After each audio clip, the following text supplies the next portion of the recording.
ಕುಂಭರಾಶಿಯವರ 5 ಸಮಸ್ಯೆಗಳಿಗೆ ಒಂದು ಅದ್ಭುತವಾದಂತಹ ಶಕ್ತಿಯುತ ಪರಿಹಾರವನ್ನು ಈ ವಿಡಿಯೋದಲ್ಲಿ ನಾನು ತಿಳಿಸಲಿದ್ದೇನೆ. ಯಾವ ಸಮಸ್ಯೆಗಳು ಹಾಗೂ ಏನು ಪರಿಹಾರ, ದಯವಿಟ್ಟು ಪ್ರತಿಯೊಬ್ಬ ಕುಂಭರಾಶಿಯವರಿಗೆ ಬಹಳ ಇಂಪಾರ್ಟೆಂಟ್ ವಿಡಿಯೋ.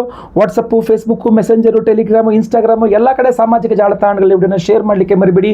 ನೀವಿನ್ನೂ ಚಾನಲ್ ಸಬ್ಸ್ಕ್ರೈಬ್ ಮಾಡ್ಕೊಳ್ಳಿ ಅಂದರೆ ಯೂಟ್ಯೂಬಲ್ಲಿ ನೋಡ್ತೀರಾ, ದಯವಿಟ್ಟು ಕಡೆ ಸಬ್ಸ್ಕ್ರೈಬ್ ಅಂತ ಬರುತ್ತೆ, ಸಬ್ಸ್ಕ್ರೈಬ್ ಮಾಡ್ಕೊಂಡು ಬೆಲ್ ಬಟನ್ ಹೊತ್ಕೊಂಡು ಆಲ್ ಅಂತ ಮಾಡಲಿಕ್ಕೆ ಮರಿಬೇಡಿ. ಇನ್ಸ್ಟಾಗ್ರಾಮಲ್ಲೋ ಫೇಸ್ಬುಕ್ಕಲ್ಲಿ ನೋಡ್ತಾರೆ, ನಮ್ಮ ಪೇಜನ್ನು ಫಾಲೋ ಮಾಡಲಿಕ್ಕೆ ದಯವಿಟ್ಟು ಮರಿಬೇಡಿ. ಏನಾದರೂ ವಿಶೇಷ ಪ್ರಶ್ನೆಗಳಿದ್ದರೆ ಖಂಡಿತವಾಗಿ ಕಮೆಂಟ್ ಮಾಡಿ, ನಮ್ಮ ಕಮೆಂಟ್ಸ್ನ ಓದ್ತಾ ಇರ್ತಾನೆ. ನಮಸ್ಕಾರ, ನಾನು ವಿಠಲ್ ಭಟ್ ಮಾತಾಡ್ತಾ ಇರ್ತಕ್ಕಂಥದ್ದು. ಬನ್ನಿ ವಿಡಿಯೋನ ಶುರು ಮಾಡೋಣ. ನೋಡಿ, ಬಹಳ ಮುಖ್ಯವಾಗಿ ನೀವು ಕುಂಭರಾಶಿಯವರಾಗಿದ್ದು ಫ್ರೆಂಡ್ಸ್ ಹೆಸರನ್ನ ಅಥವಾ ಒಂದು ಸ್ನೇಹಿತರ ಒಂದು ವೇಷದಲ್ಲಿ ಶತ್ರುಗಳು ನಿಮಗಿರುವ ಸಾಧ್ಯತೆ ಜಾಸ್ತಿ ಇರ್ತದೆ. ಯಾಕೆಂದರೆ ಕುಂಭರಾಶಿಯವರಿಗೆ ಸಪ್ತಮಾಧಿಪತಿ ರವಿ, ರಾಶ್ಯಾಧಿಪತಿಗೆ ಸಪ್ತಮಾಧಿಪತಿಗೆ ಪರಸ್ಪರ ವೈರತ್ವ. ಸೊ ಅದರಿಂದಾಗಿ ಕುಂಭರಾಶಿಯವರಿಗೆ ಏನಾಗ್ಬಿಡುತ್ತೆ, enemies in disguise of friends ಅನ್ನೋ ಥರ ನಿಮ್ಮ ಶತ್ರುಗಳು ನಿಮ್ಮ ಸ್ನೇಹಿತರ ಒಂದು ವೇಷದಲ್ಲಿ ನಿಮ್ಮ ಸುತ್ತಮುತ್ತಲೂ ಇರ್ತಾರೆ. ನಿಮಗೊಂಥರ ದುಶ್ಮನ್ ಕಹಾ ಹೈ ಅಂದರೆ ಊರು ತುಂಬ ಹೈ, ಬಟ್ ಯಾರು ಅಂತ ನಿಮಗೆ ಗೊತ್ತಿಲ್ಲ ಅನ್ನೋ ಥರ ಇರುತ್ತೆ. ಗುಪ್ತ ಶತ್ರುಗಳು ತುಂಬ ನಿಮ್ಮ ಜೊತೆಗೆ ಇರ್ತಾರೆ. ಸೊ ಯಾರು ನಿಮ್ಮ ಗುಪ್ತ ಶತ್ರುಗಳು? ಆ ಗೋಮುಖ ವ್ಯಾಘ್ರಗಳು, ಮುಖವಾಡ ಧರಿಸಿರ್ತಕ್ಕಂಥವ್ರು ಯಾರು ಎಕ್ಸ್ಪೋಸ್ ಆಗಬೇಕು ಅಂತಂದರೆ ಕುಂಭರಾಶಿಯವರು ಬಹಳ ಇಂಪಾರ್ಟೆಂಟಾಗಿ ಒಂದು ದೇವಿಯ ಆರಾಧನೆಯನ್ನು ಮಾಡಬೇಕು. ಆ ದೇವಿಯೇ ಬಗಳಾಮುಖಿ. ಯಾವ ಕುಂಭರಾಶಿಯವರು ಬಗಳಾಮುಖಿ ದೇವಿಯ ಆರಾಧನೆಯನ್ನು ಮಾಡ್ತಾರೋ ಸ್ನೇಹಿತರ ಸ್ವರೂಪದಲ್ಲಿರುವ ಗುಪ್ತ ಶತ್ರುಗಳೆಲ್ಲ ಎಕ್ಸ್ಪೋಸ್ ಆಗ್ತಾರೆ. ಅವರಿಂದ ನಿಮಗೆ ರಕ್ಷಣೆ ಸಿಗಲಿದೆ. ಕೇವಲ ಗುಪ್ತ ಶತ್ರುಗಳು ಅಷ್ಟೇ ಅಲ್ಲ, ನಿಮಗೆ ಗೊತ್ತಿರುವಂಥ ಶತ್ರುಗಳೇ ಆಗಿರಲಿ. ದಿನ ಬೆಳಗಾದರೆ ನಿಮ್ಮ ಹತ್ರ ಗುದ್ದಾಡುವಂತಹ, ನಿಮಗೆ ತೊಂದರೆ ಕೊಡ್ತಕ್ಕಂತಹ, ನಿಮಗೆ ಟೆನ್ಷನ್ನ ಕೊಡ್ತಕ್ಕಂಥ, ನಿಮಗೆ ನಷ್ಟವನ್ನು ಉಂಟು ಮಾಡಲಿಕ್ಕೆ ಸದಾ ಸರ್ವದಾ ಕಾಯ್ತಾ ಇರತಕ್ಕಂತಹ ಶತ್ರುಗಳಾಗಲಿ, ಅವರಿಂದ ನಿಮಗೆ ರಕ್ಷಣೆ ಸಿಗಬೇಕು. ನೀವು ಕುಂಭರಾಶಿಯವರಂತಾದರೆ ಬಗಳಾಮುಖಿ ಆರಾಧನೆ ಮಾಡಬೇಕು. ನೀವು ಬಗಳಾಮುಖಿ ಆರಾಧನೆ ಮಾಡಿಬಿಟ್ರೆ ಈ ಥರ ಎಲ್ಲ ಶತ್ರುಗಳ ಒಂದು ಟೆನ್ಷನ್ನೇ ಇರಲ್ಲ. ಅಷ್ಟೇ ಅಲ್ಲ, ಇನ್ನೂ ಹೇಳ್ತೇನೆ, ಸಾಮಾಜಿಕ ಹಾಗೂ ವೃತ್ತಿಪರ ಕ್ಷೇತ್ರದಲ್ಲಿ ಜಯ, ಒಂದು ವಿನ್ ಕೊಡ್ತಕ್ಕಂಥದ್ದು, ಒಂದು ಜಯವನ್ನು ಕೊಡ್ತಕ್ಕಂಥದ್ದು. ಸಮಾಜದಲ್ಲಿ ಈಗ ಸಾಮಾಜಿಕ ಕಾರ್ಯಗಳು, ಇವಾಗ ಸಮಾಜದಲ್ಲಿ ನೀವು ಹಲವಾರು ಕೆಲಸ ಕಾರ್ಯಗಳಿಗೆ ಕೈ ಹಾಕ್ಬಿಟ್ಟಿರ್ತೀರಿ, ಏನೇನೋ ಮಾಡ್ತಾ ಇರ್ತೀರಿ, ಜಯ ಸಿಗೋದಿಲ್ಲ, ಲಾಸ್ ಆಗ್ತಾ ಇರ್ತದೆ, ಸೋಲ್ತಾ ಇರ್ತೀರಾ. ಬಹಳ ದುಃಖ ಆಗುತ್ತೆ ಇದು. ಸೊ ಅಲ್ಲಿ ನಿಮಗೆ ಜಯ ಸಿಗಬೇಕು. ನೀವು ವೃತ್ತಿಪರ, ನೀವು ಏನೇನು ಕೆಲಸ ಮಾಡ್ತಾ ಇರ್ತಾರೋ ಆ ಕೆಲಸದಲ್ಲಿ ಇವಾಗ ಜಾಬಲ್ಲಿ ಇರ್ತಕ್ಕಂಥವ್ರಿಗೆಲ್ಲ ಟಾರ್ಗೆಟ್ ಕೊಡ್ತಾರೆ, ಟಾರ್ಗೆಟ್ ಯಶಸ್ಸು ಆಗಬೇಕು. ಕೆಲವರಿಗೆ ಟಾರ್ಗೆಟ್ ಬೇಸ್ಡೇ ಇದಿರುತ್ತೆ, ಏನೋ ಸ್ಯಾಲ್ರಿ ಇರುತ್ತೆ. ಇನ್ನು ಕೆಲವರಿಗೆ ಬಿಸ್ನೆಸ್ ಮಾಡ್ತಾ ಇರ್ತಕ್ಕಂಥವ್ರಿಗೆ ಟಾರ್ಗೆಟ್ ಅವರೇ ಸೆಟ್ ಮಾಡ್ಕೊಂಡಿರ್ತಾರೆ, ಇಷ್ಟು ಟಾರ್ಗೆಟ್ ಮಾಡಿದ್ರೆ ಮಾತ್ರ ನಂಗೆ ಬಿಸ್ನೆಸ್ ಆಗುತ್ತೆ ಅಥವಾ ನನಗೊಂದು ಪ್ರಾಫಿಟ್ ಆಗುತ್ತೆ, ಸ್ವಲ್ಪ ಚೆನ್ನಾಗಿರ್ಬೋದು ನಾನು ಅಂತ. ಸೊ ಇದೆಲ್ಲ ಏನೇ ಇರಲಿ, ಇಲ್ಲಿ ನಿಮಗೆ ಯಶಸ್ಸನ್ನು ಸಿಗಬೇಕು ಅಂತಂದರೆ ನೀವು ಕುಂಭರಾಶಿಯವರಾಗಿದ್ದರೆ ಬಗಳಾಮುಖಿ ಆರಾಧನೆ ಬಹಳ ಅನುಕೂಲ ಮಾಡಿಕೊಡುತ್ತೆ. ಅಪಪ್ರಚಾರ, ಅಸೂಯೆ ಮೂರನೇದಾಗಿ ಬಹಳ ಇಂಪಾರ್ಟೆಂಟು. ಹೊಟ್ಟೆ ಹುರ್ಕೊಳ್ಳೋರು ಏನು ಕಮ್ಮಿನಾ ನಿಮಗೆ? ಯಾಕೆಂದರೆ ಷಷ್ಠ್ಯಾಧಿಪತಿ ನಿಮ್ಮ ರಾಶಿಯಲ್ಲಿರ್ತಾನೆ ಚಂದ್ರ, ಅದರಿಂದನೇ ಕುಂಭರಾಶಿ ನಿಮ್ಮದು. ಈ ಸಾಡೆ ಸಾತಿಯ ಕೊನೆಯ ಭಾಗದಲ್ಲಿದ್ದೀರಾ. ಈಗಂತೂ ಗುರು ಷಷ್ಠದಲ್ಲೇ ಇದ್ದಾನೆ, ಪರಮೋಚ್ಚ ಸ್ಥಿತಿಯಲ್ಲಿ. ನಿಮಗೊಂಥರ ನಿಮ್ಮನ್ನು ನೋಡಿ ಹೊಟ್ಟೆ ಹುರ್ಕೊಳ್ತಕ್ಕಂಥವ್ರು, ಅಸೂಯೆ ಪಡ್ತಕ್ಕಂಥವ್ರು, ನಿಮಗೆ ತೊಂದರೆ ಕೊಡಲಿಕ್ಕೆ ಪ್ರಯತ್ನ ಮಾಡ್ತಾ ಇರ್ತಕ್ಕಂಥವ್ರ ಸಂಖ್ಯೆ ಉದ್ದ ಇದೆ ಲಿಸ್ಟು. ಸೊ ಆದ್ದರಿಂದ ಇಂಥವರ ಮಧ್ಯದಲ್ಲಿ ನೀವು ಇರಬೇಕು ಅಂತಂದರೆ ತಾವರೆ ಎಲೆ, ಕೆರೆಯಲ್ಲಿ ನೀರಲ್ಲಿ ತಾವರೆ ಎಲೆ ಇರ್ತಲ್ಲ, ಆ ಥರ ಇರ್ಬೇಕು. ನೀವೆಲ್ಲರ ಜೊತೆಗಿದ್ದು ಯಾರನ್ನೂ ಅಂಟಿಸ್ಕೊಳ್ದಂಗೆ ಇರಬೇಕು. ಸೊ ಏನು ಮಾಡಬೇಕು ಇದರಲ್ಲಿ ನಿಮಗೆ? ಆಮೇಲೆ ನಿಮ್ಮ ಬಗ್ಗೆ ತುಂಬ ಅಪಪ್ರಚಾರ ಮಾಡ್ತಕ್ಕಂಥ, ನಿಮ್ಗೆ ಗೊತ್ತಾಗ ನನ್ನ ಬಗ್ಗೆ ಸುಳ್ಳು ಸುದ್ದಿ ಹರಿಸ್ತಾರಲ್ಲಪ್ಪ, ಬರೇ ಸುಳ್ಳು ಹೇಳ್ತಿರಲ್ಲ, ನಾನು ಯಾವಾಗ ಮಾಡ್ದೋ ಇದನ್ನು, ಯಾವಾಗ ಹೇಳಿದೆ ಇದನ್ನು, ನಾನು ಏನಕ್ಕೆ ಹಿಂಗೆ ಮಾಡ್ತಾ ಇದ್ದೀನಿ ನನಗೆ ಅಂತ. ಸೊ ನಿಮ್ಮ ಬಗ್ಗೆ ಇರುವ ಎಲ್ಲ ಅಪಪ್ರಚಾರಗಳು ನಿವಾರಣೆ ಆಗಬೇಕು. ನಿಮ್ಮ ಮೇಲಿರುವ ಎಲ್ಲ ಅಸೂಯೆಗಳು ಪರಿಹಾರವಾಗಬೇಕು ಅಂದರೆ ಬಗಳಾಮುಖಿ ಆರಾಧನೆ ಮಾಡಬೇಕು. ಅಷ್ಟೇ ಅಲ್ಲ, ಹೊಸ ಅವಕಾಶಗಳು ಸೃಷ್ಟಿಯಾಗಬೇಕು. ನೀವು ಕುಂಭರಾಶಿ, ಹೊಸ ಹೊಸ ಅವಕಾಶಗಳು ಬೇಕು ನಿಮಗೆ ಅಂತಾದರೆ, ಇನ್ನೊಂದು ಅವಕಾಶ ಸಿಗಬೇಕು, ಏನಾದ್ರು ಹೊಸದಾಗಿ ಒಂದು ಅವಕಾಶ ಸಿಗಬೇಕು, ನಾನು ಖಂಡಿತ ತೋರಿಸ್ತೀನಿ ನಾನೇನು ಅಂಥೇಳಿ. ಆ ಥರ ಒಂದು ಒಳ್ಳೆ ಚಾನ್ಸ್ಗೋಸ್ಕರ ಕಾಯ್ತಾ ಇದ್ದೀರಾ, ಒಂದು ಹೊಸದಾದ ಚಾನ್ಸ್ಗೋಸ್ಕರ ಕಾಯ್ತಾ ಇದ್ದೀರಾ, ಹೊಸ ಅವಕಾಶಗಳು ಸೃಷ್ಟಿಯಾಗಬೇಕು ಕುಂಭರಾಶಿಯವರಿಗೆ ಅಂದರೆ ಬಗಳಾಮುಖಿ ಆರಾಧನೆ ಮಾಡಬೇಕು. ಅಷ್ಟೇ ಅಲ್ಲ, ಮನೋಬಲ ಮತ್ತು ಆತ್ಮವಿಶ್ವಾಸವನ್ನು ವೃದ್ಧಿ ಮಾಡ್ತಕ್ಕಂಥದ್ದು ಕುಂಭರಾಶಿಯವರಲ್ಲಿ ಬಗಳಾಮುಖಿ ದೇವಿ. ನಿಮ್ಮ ಮಾನಸಿಕವಾಗಿ ಎಸ್ ಐ ಕ್ಯಾನ್ ಡೂ, ನಾನು ಹಾಗೇ ಆಗುತ್ತೆ, ನಾನು ಮಾಡ್ತೀನಿ ಅಂತ. ಸೊ ಆ ಶಕ್ತಿ ನಿಮಗೆ ಕೊಡ್ತಕ್ಕಂಥದ್ದು ಬಗಳಾಮುಖಿ ದೇವಿ. ಸೊ ಬಗಳಾಮುಖಿ ಆರಾಧನೆಯನ್ನು ಮಾಡಿಕೊಂಡ್ರೆ ಮನೋಬಲವೂ ಜಾಸ್ತಿ ಆಗುತ್ತೆ, ಆತ್ಮವಿಶ್ವಾಸವೂ ಜಾಸ್ತಿ ಆಗುತ್ತೆ. ಸೊ ನನಗೆ ಹೇಳ್ತಕ್ಕಂಥ 4-5 ವಿಚಾರಗಳು ಅನುಕೂಲವಾಗುತ್ತೆ. ಹಾಗಾದರೆ ಅಂಥ ಅದ್ಭುತವಾದ ಬಗಳಾಮುಖಿ ಆರಾಧನೆಯನ್ನು ಹೇಗೆ ಮಾಡಬೇಕು ಅದನ್ನು ಸಹ ಹೇಳ್ತೇನೆ. ಬಗಲಾಮುಖಿ ಆರಾಧನೆ ಮಾಡಲಿಕ್ಕೆ ನಿಮಗೆ ಪ್ರಮುಖವಾಗಿ 4 ದ್ರವ್ಯಗಳು ಬೇಕು. 4 ದ್ರವ್ಯಗಳು ನಿಮ್ಮಲ್ಲಿದ್ದರೆ ಖಂಡಿತವಾಗಿ ನೀವು ಬಗಲಾಮುಖಿ ಆರಾಧನೆ ಮಾಡಬಹುದು.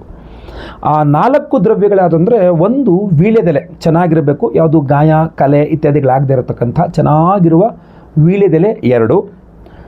ಆಮೇಲೆ ಕುಂಕುಮ, ಒರಿಜಿನಲ್ ಕುಂಕುಮ ಗೊತ್ತಾಯ್ತಲ್ವ, ಒಳ್ಳೆಯ ಒರಿಜಿನಲ್ ಕುಂಕುಮ ಒಂದು ಸ್ವಲ್ಪ. ನಂತರ ಒಂದು ಲಿಂಬೆ ಹಣ್ಣು ಹಾಗೂ ಕೆಂಪು ಬಣ್ಣದ ಹೂವು. ಇದು 4 ನಿಮಗೆ ಬೇಕು. ಈ 4 ವಸ್ತುಗಳನ್ನು ನೀವು ಸಂಗ್ರಹಣೆ ಮಾಡಿಕೊಂಡು ಅಮಾವಾಸ್ಯೆಗಳಲ್ಲಿ ಅಥವಾ ವಾರದಲ್ಲಿ ಸೋಮವಾರ ಅಥವಾ ಅಮಾವಾಸ್ಯೆ, ಸೋಮವಾರವೇ ಅಮಾವಾಸ್ಯೆ ಬಂದಾಗಂತೂ ತುಂಬ ಒಳ್ಳೆಯದು, ಇಲ್ಲ ಪ್ರತಿ ಸೋಮವಾರ ಅಥವಾ ಪ್ರತಿ ಅಮಾವಾಸ್ಯೆ ತಿಂಗಳಿಗೊಮ್ಮೆ ಈ ವಿಡಿಯೋ ಎಂಡಲ್ಲಿ ನಾನು ಹೇಳ್ತಕ್ಕಂತಹ ಮಂತ್ರ ಸ್ತೋತ್ರ ಏನಿದೆ ಅದನ್ನು ಕೇಳಿಸ್ಕೊಂಡು ಆ ವಿಡಿಯೋದಲ್ಲೇ ಇಟ್ಕೊಂಡು ದೇವ್ರ ಮೇಲೆ ಜಾಗಲಿ ಮಾಡಿ ಒಂದು ಪ್ಲೇಟ್ ಮೇಲೆ ವಿಡಿಯೋದಲ್ಲೇ ಇಟ್ಕೊಂಡು ಅದರ ಮೇಲೆ ಒಂದು ಲಿಂಬೆಹಣ್ಣು ಇಟ್ಕೊಂಡು ಈ ಕುಂಕುಮ ಈ ಒಂದು ಮಂತ್ರನ ಹೇಳ್ತಿಲ್ಲ ಅದರಲ್ಲಿ ಅದಕ್ಕೆ ಅರ್ಚನೆ ಮಾಡಬೇಕು. ಆ ಲಿಂಬೆಹಣ್ಣು ಮೇಲೆ ಜೊತೆಗೆ ಕೆಂಪು ಹೂವುಗಳನ್ನು ಇಡಬೇಕು, ಅದಕ್ಕೆ ಬಗಲಾಮುಖಿಯನ್ನು ಆರಾಧನೆ ಮಾಡಿಕೊಳ್ಬೇಕು. ಮುಗಿದ ನಂತರ ಆ ಕುಂಕುಮವನ್ನು ಹಣೆಗಿಟ್ಕೋಬೇಕು. ಆ ಕೆಂಪು ಹೂಗಳನ್ನು ಹಿಂಗೆ ಮೂಸಿಬಿಟ್ಟು ಪಕ್ಕದಲ್ಲಿ ಹಾಕಿ ಕೈ ತೊಳ್ಕೊಂಬಿಟ್ರೆ ಆಯಿತು. ಆ ಲಿಂಬೆಹಣ್ಣು ನೆಕ್ಸ್ಟ್ ಅಮಾವಾಸ್ಯೆ ತನಕ ಹಾಗೆಯೇ ಇರಬೇಕು. ನೆಕ್ಸ್ಟ್ ಅಮಾವಾಸ್ಯೆಯಲ್ಲಿ ಬಿಡಿದೆಲ್ಲ ಒಣಗೋಗಿ ಇದಾಗ್ಬಿಟ್ಟಿರುತ್ತೆ, ಹಾಗೂ ಆ ಲಿಂಬೆಹಣ್ಣು ಸ್ವಲ್ಪ ಬಾಡಿರುತ್ತೆ. ಅದನ್ನು ತೊಗೊಂಡೋಗಿ ಎಲ್ಲರೂ ಹರಿಯುವ ನೀರಿನಲ್ಲಿ ಅಥವಾ ಯಾವುದಾದ್ರು ಅರಳಿ ಮರದ ಕೆಳಗಡೆ ಹಾಕ್ಬಿಟ್ಟು ಮತ್ತೆ ನೆಕ್ಸ್ಟ್ ಅಮಾವಾಸ್ಯೆಗೆ ಮತ್ತೆ ಫ್ರೆಶ್ ಆಗಿ ತಂದಿಟ್ಕೊಳ್ಬೇಕು. ಈ ಥರ ಮಾಡ್ಕೊಂಡು ಹೋಗ್ತಕ್ಕಂಥದ್ದು. ಪ್ರತಿ ಸೋಮವಾರ ಕಡ್ಡಾಯವಾಗಿ ನಾನು ಈ ವಿಡಿಯೋ ಎಂಡಲ್ಲಿ ಹೇಳ್ತಕ್ಕಂಥ ಸ್ತೋತ್ರವನ್ನು ಮಿನಿಮಮ್ ನನ್ನ ಪ್ರಕಾರ ಒಂದು 8 ಬಾರಿ ಯಾರು ಕೇಳಿಸ್ಕೊಳ್ತಕ್ಕಂಥದ್ದು ತುಂಬ ಅನುಕೂಲ ಗೊತ್ತಾಯ್ತಲ್ವ, ತುಂಬ ಪವರ್ಫುಲ್ ಆಗಿರ್ತದೆ. 4 ದ್ರವ್ಯಗಳು. ಆಮೇಲೆ ಸೋಮವಾರ ಅಮಾವಾಸ್ಯೆ ಬಹಳ ವಿಶೇಷ. ಅದಕ್ಕೋಸ್ಕರ ಈ ಬಾರಿ ಅಧಿಕ ಮಾಸದ ಅಮಾವಾಸ್ಯೆ ಇದೆಯಲ್ಲ ಅದು ಬಹಳ ಪವರ್ಫುಲ್ ಆಗಿದೆ.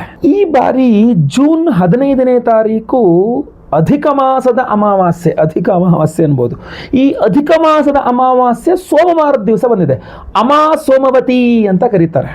ಈ ಅಮಾವಾಸ್ಯೆ ಸೋಮವಾರ ಅಧಿಕ ಮಾಸದ ಅಧಿಕ ಜ್ಯೇಷ್ಠ ಅಮಾವಾಸ್ಯೆ ಸೋಮವಾರ ಜೂನ್ 15ನೇ ತಾರೀಕು ನಮ್ಮ ಯಾಗಶಾಲೆಯಲ್ಲಿ ಬಹಳ ವಿಶೇಷವಾಗಿರತಕ್ಕಂಥ ಪವರ್ಫುಲ್ ಆದ ಬಗಲಾಮುಖಿ ಹೋಮವನ್ನೇ ಮಾಡ್ತಾ ಇದ್ದೇವೆ. ಬಗಲಾಮುಖಿ ಹೋಮವನ್ನು ಮಾಡಿ ವಿಶೇಷವಾದಂಥ ಬ್ರೇಸ್ಲೆಟ್ ಅನ್ನು ಧಾರಣೆ ಮಾಡ್ಕೊಂಡಿದ್ದ ಕೈಯಲ್ಲಿ ಇದೇ ಬ್ರೇಸ್ಲೆಟ್ ಅನ್ನು ಕೊಡ್ತಾ ಇದ್ದೇವೆ. ಸೊ ಇದರಲ್ಲಿ 4 ವಿಶೇಷವಾಗಿರತಕ್ಕಂಥ ಉಪರತ್ನಗಳಿದೆ. ಅದರಲ್ಲೂ ವಿಶೇಷವಾಗಿ ನೀವು ಗಮನಿಸಬೇಕಾಗಿರತಕ್ಕಂಥದ್ದು ಕೃಷ್ಣವೀಟಿಕಾ ರತ್ನ ಇದೆ, ಜೊತೆಗೆ ವ್ಯಾಘ್ರನೇತ್ರ ರತ್ನ ಇದೆ, ಜ್ವಾಲಾಮುಖಿ ರತ್ನಗಳಿದೆ, ಜೊತೆಗೆ ಬಹಳ ಮುಖ್ಯವಾಗಿರ್ತಕ್ಕಂಥ ಅಮ್ಮನವರ ಶಕ್ತಿಯನ್ನು ಸದಾ ನಿಮ್ಮಲ್ಲಿ ಇಟ್ಟು ಮನಸ್ಸನ್ನು ಶಾಂತವಾಗಿರ್ತಕ್ಕಂಥ ಒಂದು ವಿಶೇಷವಾದ ಧವಳ ರತ್ನ ಇದೆ. ಸೊ ಧವಳರತ್ನ ಅಮ್ಮನವರ ಬಹಳ ವಿಶೇಷವಾಗಿರ್ತಕ್ಕಂಥ ಶಕ್ತಿಯನ್ನು ನಿಮಗೆ ತಲುಪಿಸುವಂಥದ್ದು, ಅಂದರೆ ತನ್ನಲ್ಲಿಟ್ಕೊಂಡು ನಿಮಗೆ ತಲುಪಿಸುವಂತಹ ಒಂದು ಕಾರ್ಯವನ್ನು ಮಾಡುತ್ತೆ. ಈ ಅದ್ಭುತವಾದ ಬಗಲಾಮುಖಿ ರಕ್ಷಾ ಕವಚವನ್ನು ಪ್ರತಿಯೊಬ್ಬ ಸಂಕಲ್ಪ ಸೇವಾಕರ್ತಗಳು ಕೊಡ್ತಾ ಇದ್ದೇವೆ. ಇದನ್ನು ಬಗಲಾಮುಖಿ ಹೋಮದಲ್ಲಿ ಎನರ್ಜೈಸ್ ಮಾಡಿ ಕೊಡ್ತಾ ಇದ್ದೇವೆ. ಇದರಲ್ಲಿ 4 ವಿಧದ ವಿಶೇಷವಾದ ಉಪರತ್ನಗಳಿದೆ, ಇದನ್ನು ಗಮನಿಸಬೇಕು. ಇದನ್ನು ಬಗಲಾಮುಖಿ ಹೋಮ ಅಷ್ಟೇ ಅಲ್ಲ, ರಾಕ್ಷೋಘ್ನ ಹೋಮದಲ್ಲೂ ಇದನ್ನು ಅಭಿಮಂತ್ರಣೆ ಮಾಡ್ತದೆ. ಯಾಕೆಂದರೆ ಈ ವ್ಯಾಘ್ರನೇತ್ರ ರತ್ನ ಹಾಗೂ ಜ್ವಾಲಾಮುಖಿ ರತ್ನ ಇದೆಯಲ್ಲ, ಈ 2 ರತ್ನಗಳು ಜೊತೆಗೆ ವಿಶೇಷವಾಗಿ ಕೃಷ್ಣವೀಟಿಕಾ ರತ್ನವು ಸಹ ಬಂತು. ಇದು ರಾಕ್ಷೋಘ್ನ ಹೋಮದಲ್ಲಿ ಎನರ್ಜೈಸ್ ಮಾಡಿದ್ರೆ ಅಮಾವಾಸ್ಯೆ ಸೋಮವಾರ ಅಮಾವಾಸ್ಯೆ ಸೋಮವತಿ ದಿವಸ, ಅದು ಅಧಿಕ ಮಾಸದ ಅಮಾವಾಸ್ಯೆ ಸೋಮವತಿಯ ದಿವಸ ರಾಕ್ಷೋಘ್ನ ಹೋಮ, ರಾಕ್ಷಸಾಂ ಘ್ನಂತೀತಿ ರಾಕ್ಷೋಘ್ನ, ಎಲ್ಲ ಕೆಟ್ಟ ಶಕ್ತಿಗಳು ಮಾಟಮಂತ್ರಗಳು ಕೆಟ್ಟ ಈ ರಾಕ್ಷಸರ ಸಂಹಾರ ಮಾಡತಕ್ಕಂಥ ಹೋಮ ಅದು. ಸೊ ಅಂಥ ಒಂದು ಅದ್ಭುತವಾದ ರಾಕ್ಷೋಘ್ನ ಹೋಮದಲ್ಲಿಯೂ ಸಹ ಈ ವಿಶೇಷವಾದಂತಹ ಒಂದು ಬ್ರಾಸ್ಲೆಟ್ ರಕ್ಷಾ ಕವಚ ಎನರ್ಜೈಸ್ ಆಗಲಿದೆ, ಕೈಯಲ್ಲಿ ಧಾರಣೆ ಮಾಡ್ಕೊಳ್ಳೋಕ್ಕೆ. ಇದ್ರ ಜೊತೆಗೆ ಬಹಳ ಮುಖ್ಯವಾಗಿ ತ್ರೈಲೋಕ್ಯ ಮೋಹನಕರ ಗೌರಿ ಹೋಮದಲ್ಲಿ ಇದು ಎನರ್ಜೈಸ್ ಆಗಲಿದೆ. ಈ ಧವಳ ರತ್ನ ಇದೆಯಲ್ಲ, ಈ ಧವಳ ರತ್ನ ಅಮ್ಮನವರಿಗೆ ವಿಶೇಷವಾಗಿರತಕ್ಕಂಥ ಉಪರತ್ನ ಇದು. ಅದರಿಂದ ಬಕಲಾಮುಖಿ ಹೋಮದಲ್ಲೂ ಎನರ್ಜೈಸ್ ಆಗುತ್ತೆ, ಜೊತೆಗೆ ತ್ರೈಲೋಕ್ಯ ಮೋಹನಕರ ಗೌರಿ ಹೋಮದಲ್ಲೂ ಎನರ್ಜೈಸ್ ಆಗುತ್ತೆ. ಎಲ್ಲರನ್ನೂ ನಿಮ್ಮತ್ತ ಸೆಳೆಯುವ ಅದ್ಭುತ ಶಕ್ತಿಯನ್ನು ತ್ರೈಲೋಕ್ಯ ಮೋಹನಕರ ಗೌರಿ ಮಂತ್ರ ಖಂಡಿತವಾಗಿ ಕೊಡಲಿದೆ. ಅದ್ರ ಬಗ್ಗೆ ಸಹ ನಿಮಗೆ ತಿಳಿಸ್ತಾನೆ. ಇದ್ರ ಜೊತೆಗೆ ಸ್ವಯಂವರ ಪಾರ್ವತಿ, ಅವಿವಾಹಿತರಿಗೆ ವಿವಾಹ ಅಭಿವೃದ್ಧಿ ಆಗಬೇಕು, ವಿವಾಹಿತರಿಗೆ ಅನ್ಯೋನ್ಯ ಸುಖ, ದಾಂಪತ್ಯ ಯೋಜನೆ ಸಿಗಬೇಕು. ಇಷ್ಟೆಲ್ಲ ಪವರ್ಫುಲ್ ಆಗಿರತಕ್ಕಂಥ ಹೋಮಗಳು, ಗುರು ಶಾಂತಿ, ಶನಿ ಶಾಂತಿ, ಮಹಾನವಗ್ರಹ ಶಾಂತಿ ಹೋಮಗಳನ್ನು ಮಾಡಿ ಈ ವಿಶೇಷವಾದ ಬಗಳಾಮುಖಿ ರಕ್ಷಾ ಕವಚವನ್ನು ಪ್ರತಿಯೊಬ್ಬರಿಗೂ ಸಹ ನಿಮಗೆ ಕೊಡ್ತಾ ಇದ್ದೇವೆ.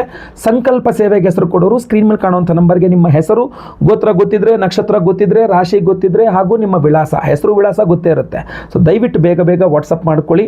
ಅವತ್ತಿನ ದಿವಸ ಜೂನ್ 15 ತಾರೀಕು ಸೋಮವಾರ ಬೆಳಗ್ಗೆ ಲೈವಲ್ಲಿ ನಾನೇ ನಿಮ್ಮ ಹೆಸರು ಸಂಕಲ್ಪ ಮಾಡ್ತೇನೆ. ಬಗಳಾಮುಖಿ ಹೋಮ, ರಾಕ್ಷೋಗ್ನ ಹೋಮ, ತ್ರೈಲೋಕ್ಯ ಮೋಹನಕರ ಗೌರಿ ಹೋಮ, ಸ್ವಯಂವರ ಪಾರ್ವತಿ ಹೋಮ, ಗುರು ಶಾಂತಿ, ಶನಿ ಶಾಂತಿ, ನವಗ್ರಹ ಶಾಂತಿ ಹೋಮಗಳೆಲ್ಲದೂ ಸಹ ಲೈವಲ್ಲಿ ನೀವು ನೋಡ್ತೀರಾ. ಎಲ್ಲ ಹೋಮಗಳ ಭಸ್ಮ ಹಾಗೂ ಕುಂಕುಮಾರ್ಚನೆ, ಕುಂಕುಮ ಪ್ರಸಾದ ಸಹಿತ ವಿಶೇಷವಾದ ಬಗಳಾಮುಖಿ ರಕ್ಷಾ ಕವಚ ಬ್ರೇಸ್ಲೆಟ್ ಪ್ರತಿಯೊಬ್ಬ ಸಂಕಲ್ಪ ಸೇವಾಕರ್ತಗಳು ಕೊಡ್ತಾ ಇದ್ದೇವೆ. ಒಂದು ಸಂಕಲ್ಪ ಸೇವೆಗೆ ಒಂದು ಬ್ರೇಸ್ಲೆಟ್ ಕೊಡ್ತಾ ಇದ್ದೇವೆ. ಪ್ರತಿಯೊಬ್ಬರು ಸಹ ನಿಮ್ಮ ಬಲಗೈಯಲ್ಲೂ ಸಹ ಇದನ್ನು ಧಾರಣೆ ಮಾಡಿಕೊಳ್ಳಬಹುದಾಗಿರ್ತದೆ, ಅಥವಾ ನಿಮಗೆ ಅನುಕೂಲವಾಗುವ ರೀತಿಯಲ್ಲಿ ಎಡಗೈಯಲ್ಲಿ ಕೂಡ ಇದನ್ನು ಧಾರಣೆ ಮಾಡ್ಕೊಳ್ಬೇಕಾಗಿರ್ತದೆ, ಮಾಡ್ಕೊಳ್ಬಹುದು. ಯಾವುದೇ ರೀತಿಯಾಗಿರತಕ್ಕಂತಹ ಈ ನಾನ್ ವೆಜ್ ತಿನ್ನಬಾರ್ದು ಅಂತಲೋ ಅಥವಾ ಮೈಲಿಗೆ ಆಗಬಾರ್ದು, ಇದೆಲ್ಲ ಯಾವುದೂ ಇಲ್ಲ. ಇದು ಉಪರತ್ನ ವಿಶೇಷ ದೇವತೆಗಳಿಗೆ ವಿಶೇಷ ಪರ್ವ ದಿನದಂದೇ ಎನರ್ಜೈಸ್ ಮಾಡಿ ನಿಮಗೆ ಕೊಡ್ತಾ ಇರ್ತಕ್ಕಂಥದ್ದು. ಲೈವಲ್ಲಿ ನಿಮ್ಮ ಹೆಸರು ಸಂಕಲ್ಪ ಆಗೋದು ನೀವು ನೋಡ್ಕೊಳ್ಬಹುದು, ಕೇಳಿಸ್ಕೊಳ್ಬಹುದು. ಬಹಳ ಈಸಿ ಆಯ್ತಲ್ವಾ. ಜೊತೆಗೆ ಇಡೀ ಎಲ್ಲ ಹೋಮಗಳನ್ನು ಲೈವ್ ನೋಡ್ಬೋದು. ಎಲ್ಲ ಹೋಮಗಳ ಪ್ರಸಾದ ಸ್ಪೀಡ್ ಪೋಸ್ಟಲ್ಲಿ ನಿಮಗೆ ಕಳಿಸ್ಕೊಡ್ತಾರೆ. ಯಾಕಂದರೆ ಸೋಮವಾರ ಹೋಮ ಆಗುತ್ತೆ ಅಂದರೆ ಮಂಗಳವಾರ ಅಥವಾ ಬುಧವಾರ ನಾವು ಸ್ಪೀಡ್ ಪೋಸ್ಟಲ್ಲಿ ಖಂಡಿತವಾಗಿ ಕಳಿಸ್ಕೊಡ್ತೇವೆ. ಒಳ್ಳೆಯದಾಗಲಿ. ವಿಡಿಯೋ ಇಷ್ಟ ಆದರೆ ದಯವಿಟ್ಟು ಲೈಕ್ ಮಾಡಲಿಕ್ಕೆ ಮರಿಬೇಡಿ. WhatsApp, Facebook, messenger, Telegram, Instagram ಎಲ್ಲ ಕಡೆ ಈ ವಿಡಿಯೋನ ಶೇರ್ ಮಾಡಲಿಕ್ಕೆ ಮರಿಬೇಡಿ. ನೀವು ಸಬ್ಸ್ಕ್ರೈಬ್ ಮಾಡಿಕೊಂಡು ದಯವಿಟ್ಟು ಸಬ್ಸ್ಕ್ರೈಬ್ ಅಂತ ಬರುತ್ತೆ, ಸಬ್ಸ್ಕ್ರೈಬ್ ಮಾಡ್ಕೊಂಡು ಬೆಲ್ ಬಟನ್ ಹೊತ್ಕೊಂಡು ಆಲ್ ಅಂತ ಮಾಡಲಿಕ್ಕೆ ಮರಿಬೇಡಿ. ಈ ವಿಶೇಷವಾದಂಥ ಬಗಳಾಮುಖಿ ಒಂದು ವಿಶೇಷವಾದ ಮಂತ್ರವನ್ನು ಈಗ ಮುಂದೆ ಹೇಳ್ತೇನೆ, ಅಥವಾ ವಿಡಿಯೋ ಡಿಸ್ಕ್ರಿಪ್ಷನ್ನಲ್ಲಿ ಆ ಮಂತ್ರದ ಲಿಂಕನ್ನು ಖಂಡಿತವಾಗಿ ಕೊಡ್ತಾನೆ, ಅಲ್ಲಿ ಕೂಡ ನೀವು ಅದನ್ನು ನೋಡ್ಕೊಳ್ಬಹುದಾಗಿರ್ತದೆ. ಒಳ್ಳೆಯದಾಗಲಿ. ಮುಂದಿನ ವಿಡಿಯೋದಲ್ಲಿ ಮತ್ತೆ ಪುನಃ ಸಿಗ್ತಾನೆ. ಎಲ್ಲರಿಗೂ ಒಳ್ಳೆಯದಾಗಲಿ. ಲೋಕ ಸಮಸ್ತ ಸುಖಿನೋ ಭವಂತು. ನಾರಾಯಣ ನಾರಾಯಣ ನಾರಾಯಣ.